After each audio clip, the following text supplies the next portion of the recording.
Hey, I'm Stephanie, and it's time to talk about the new Natasha Denona Golden Palette that was just announced. Today we're going to have swatches, application footage. This is a bit of a sneak peek because, at least based on the shade names, 9 of the shades in the new Golden Palette are actually re-releases of shades from the original discontinued Gold Palette. So I created today's eyeshadow look using only shades that will be included in the new Golden Palette, so we can all get a more realistic feel for whether we even want or need this new makeup. First, let's take a look at some swatches. Based on the promo pictures, the Golden Palette contains Varis, which is a smooth satin metallic formula with a mid-toned golden bronze hue. Aurum, also a very smooth, lightweight metallic gold honey shade. Log, a lightweight, neutral dark brown matte. Teak, which is a mostly neutral but slightly warm-leaning light brown. Oro, a sparkly foiled coppery gold color. Aria, a peachy pink beige matte. Cava, a light yellow-leaning topper shade with a lot of sparkle and transparent base. Sandstone is a warm yellow-based beige matte, and Alchemist, that's a sparkly foiled deep gold that looks almost like a neutral copper. And of course, these shade descriptions are based on the old palette, so we will have to wait and see if the shades have changed at all once the new one releases. In addition to those 9 shades from the Gold Palette, there is also one additional repeat shade called Flesh, and I believe that one can still be found in the 18 Pan Star Palette and the Mini Bronze Palette. So with 10 repeat shades, 2/3 of this palette is nothing new. But that also means that if you had wanted the original Gold Palette and you missed out on it before it was discontinued, I do feel like you get some of the best shades from that palette in this new version. But for those of us with the good old Gold Palette, is the new version going to be worth it? This is the question that has awakened my makeup monster, because this is one of my favorite palettes of all time, as is this, the Natasha Denona I Need a Nude palette.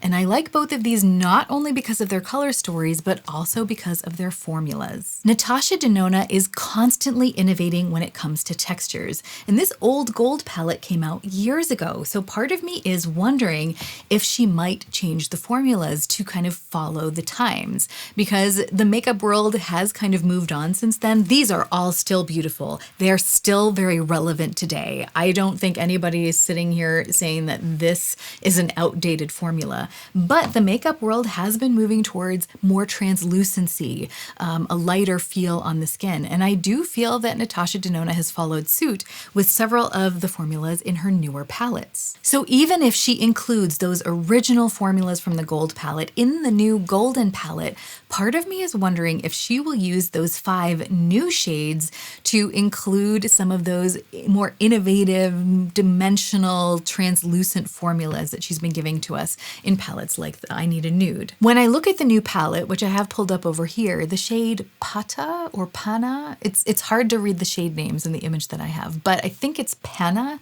The shades Pana and Fizzy look like they might be similar to the formula that she used in the colors Mia and Sheen from the I Need a Nude palette.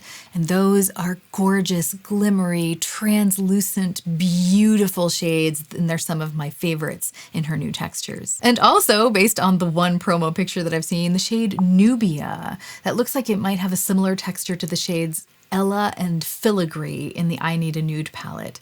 And those are really nice lightweight metallics that kind of have this really tiny piecey sparkle to them that I really like. So the question is, will it be worth it? Are you planning on getting it? Am I planning on getting it? Everything in my beige babe heart is screaming for this beautiful golden dirt colored palette. My makeup monster is throwing a hissy fit. But here's the thing, I already have so many of those gorgeous shades in here. If the formula remains the same in the new Golden palette as it is here, it is going to be absolutely lovely. But I will already own almost 2/3 of the shades. The potential for some of those new textures does kind of make me me want to consider it. And also the fact that it looks like there's going to be several lighter, more kind of like champagne gold shades. And that's something that I always missed in this palette. This is gorgeous, but as a lighter skinned person, I always do enjoy those kind of like champagne shades. And so those are sort of factors that are making me really want it. But as I do always say, palette hopping is my cardio, and I can combine this gold palette with any number of my other palettes that I already own and probably create similar looks. So do I need this palette? Definitely not. Is that stopping my makeup monster from having a panic attack? No. But here's another factor I'm trying to keep in mind so that I can exercise my self-control, and that is I am still currently in the midst of my makeup collection declutter and reorganization, which means I don't yet know if I'm going to have the space for a new eyeshadow palette. If I only have room to buy one new palette this year, is this going to be the one? I don't know. It's not even halfway through the year yet. It's so hard to say. Until I'm finished with that whole reorganization process, I feel like I really shouldn't be buying anything new. And that is driving my makeup monster absolutely insane. But if I don't maintain the boundaries I set for myself, who else will? If you'd like to follow that makeup collection overhaul, I will link it in the show notes. And if you enjoy discussions of makeup, both new and old, with an eye towards a somewhat precarious hold on things like moderation and self-control, then I hope that you will like, comment, subscribe, all that jazz.